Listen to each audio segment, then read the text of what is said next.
Hi friends, welcome to Booms Tamil. வாங்க இன்னைக்கு இன்னொரு ஆரத்தி பிளேட் பார்க்கலாம். இப்போ பிளேட்டுக்கு வந்து ஃபர்ஸ்ட் பேஸ் வந்து ப்ளூ எடுத்துக்கிறேன். இப்போ ப்ளூவை வந்து நம்ம ஆல்ரெடி சொல்லியிருக்கேன். நான் அந்த மாதிரி டேப்பிங் மெத்தடில் ப்ரெஷ் வச்சு ஸ்ப்ரெட் பண்ணிங்கன்னா ஸ்ட்ரோக் விழும். இந்த மாதிரி டேப் பண்ணி எடுத்துக்கிட்டிங்கன்னா உங்களுக்கு ஸ்ட்ரோக் விழாமல் கிடைக்கும். இப்போ இது நல்லா காஞ்சிருச்சு.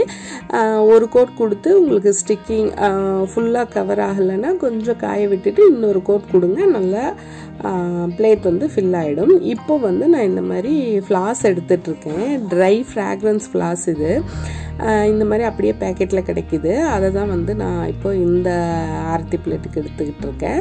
இதில் வந்து ஆர்டிஃபிஷியல் ஃப்ளாஸும் கொஞ்சம் கலர்ஃபுல்லாக இருக்கிறதுக்காக மிக்ஸ் பண்ணி கொடுத்துருந்தாங்க. நான் அந்த ஆர்டிஃபிஷியல் ஃப்ளாரையும் ஒரு 3 ஃப்ளார் ஒரே மாதிரி இருக்கிறத எடுத்து ஸ்டிக் பண்ணிக்கிறேன்.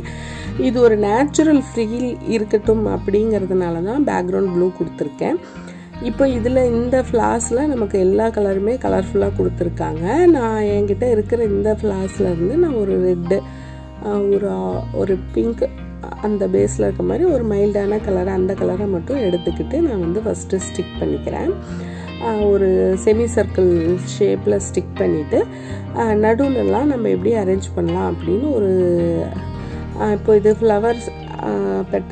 ஃப்ளவர் ஷேப்பில் அரேஞ்ச் பண்ணதுனால இதுக்கு வந்து நம்ம சுற்றியும் வந்து ஒரு க்ரீன் லீவ்ஸ் இருக்க மாதிரி அரேஞ்ச் பண்ணோம்னா நல்லாயிருக்கும் அப்படின்னு தோணுதுனால இந்த மாதிரி க்ரீன் லைட் க்ரீன் இருக்க மாதிரி ஒரு கோல்டன் கலர் லைட் க்ரீன் இருக்க மாதிரி அரேஞ்ச் பண்ணிவிட்டு இதை பூராமே வந்து நான் ஃபெவிபாண்ட் போட்டு ஒட்டிக்கிறேன். இந்த இடத்துல பெரிய ஃப்ளார்ஸ் வச்சுருக்கனால இங்கே நடுவில் ஒரு சின்ன ஆர்டிஃபிஷியல் ஃப்ளாரையே கொடுத்துக்கிட்டேன்.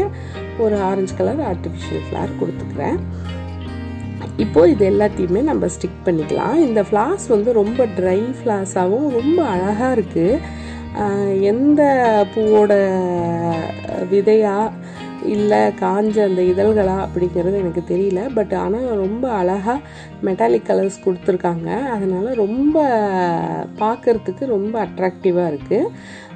இப்போ இதுக்கு வந்து நம்ம சென்டர் பண்ணிக்கலாம். இப்போ சென்டருக்கு வந்து நம்ம ரவுண்ட் ஷேப்பே கொடுக்காம இப்போது இதில் வந்து ஒரு அருங்கோணம் ஷேப் வர மாதிரி நான் இதை வந்து கம் பண்ணிக்கிறேன் ஸ்டோன்ஸை. இப்போ இது ஷேப் வந்து எனக்கு கரெக்டாக வரல, கொஞ்சம் நகர்ந்துருச்சு. நான் வந்து ஒவ்வொரு பக்கமாக கம் பண்ணிவிட்டு அதுக்கப்புறம் நான் மிரர்ஸை வந்து ஃபிக்ஸ் பண்ணிவிட்டு அதுக்கப்புறமா நான் அடுத்தடுத்த கோடு போட்டேன். அந்த மாதிரி பண்ணாமல் நீங்கள் ஃபஸ்ட்டே இந்த அருங்கோணம் ஷேப்புக்கு வந்து நீங்கள் கம் அப்ளை பண்ணிவிட்டு அதுக்கப்புறம் ஸ்டிக் பண்ணுங்கள். தப்பானா கூட கொஞ்சம் அட்ஜஸ்ட் பண்ணிக்கலாம். இது கொஞ்சம் காஞ்சிருச்சு, அதனால் எனக்கு அட்ஜஸ்ட் பண்ணால் அந்த இடம் வந்து டேமேஜ் ஆகும்னு தோணுனதுனால நான் வந்து அந்த மாதிரி அட்ஜஸ்ட் பண்ணலை. கொஞ்சம் ஷேப் மாதிரி இருக்குது, பரவாயில்லன்னு விட்டுட்டேன். இப்போ இது வந்து இதில் சைட்லலாம் கம்மு தெரியுது. இதெல்லாம் காஞ்சிருச்சுன்னா உங்களுக்கு வந்து ஃபேப்ரிக் க்ளூ வந்து டிரான்ஸ்பரண்ட் ஆகிடும். நான் இந்த ஸ்டோன்ஸுக்கெல்லாம் வந்து ஸ்டோன்ஸ் பீட்ஸ் இது எல்லாத்துக்குமே வந்து ஃபேப்ரிக் க்ளூ தான் யூஸ் பண்ணிகிட்ருக்கேன். இந்த ஃபஸ்ட்டு ஃப்ளவர் அந்த பெட்டல்ஸ்க்கெல்லாம் ஒட்டுறக்குள்ளே மட்டும் ஃபெவிபாண்ட் யூஸ் பண்ணிக்கிட்டேன்.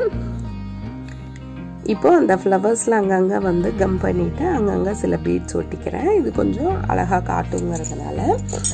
இப்போ இதில் வந்து நம்ம நடுவில் வந்து ஆரத்தி வச்சு எடுத்துக்கலாம், மஞ்சள் குங்குமம் வச்சுன்னு தரலாம், இல்லை ஏதாவது ஃபங்க்ஷன்ஸில் வந்து ஜுவல்ஸ் வச்சு டெக்கரேட்டிவாக வைக்கிறதுக்கும் யூஸ் பண்ணலாம். இது ரொம்ப அழகாக வந்திருந்தது. உங்களுக்கு வந்து இந்த வீடியோ அவசியம் பிடிச்சிருக்குன்னு நினைக்கிறேன். இந்த வீடியோ பிடிச்சிருந்தா மறக்காமல் லைக் பண்ணுங்கள், நம்ம சேனலை சப்ஸ்கிரைப் பண்ணுங்கள். நீங்கள் பண்ணுற சப்ஸ்கிரைப்ஸும் ஷேர்ஸும் தான் எங்களுக்கு ரொம்ப பெரிய மோட்டிவேஷனாக இருக்கும். இதே மாதிரி அடுத்த உபயோகமான இன்னொரு வீடியோவில் சந்திப்போம். பாய்.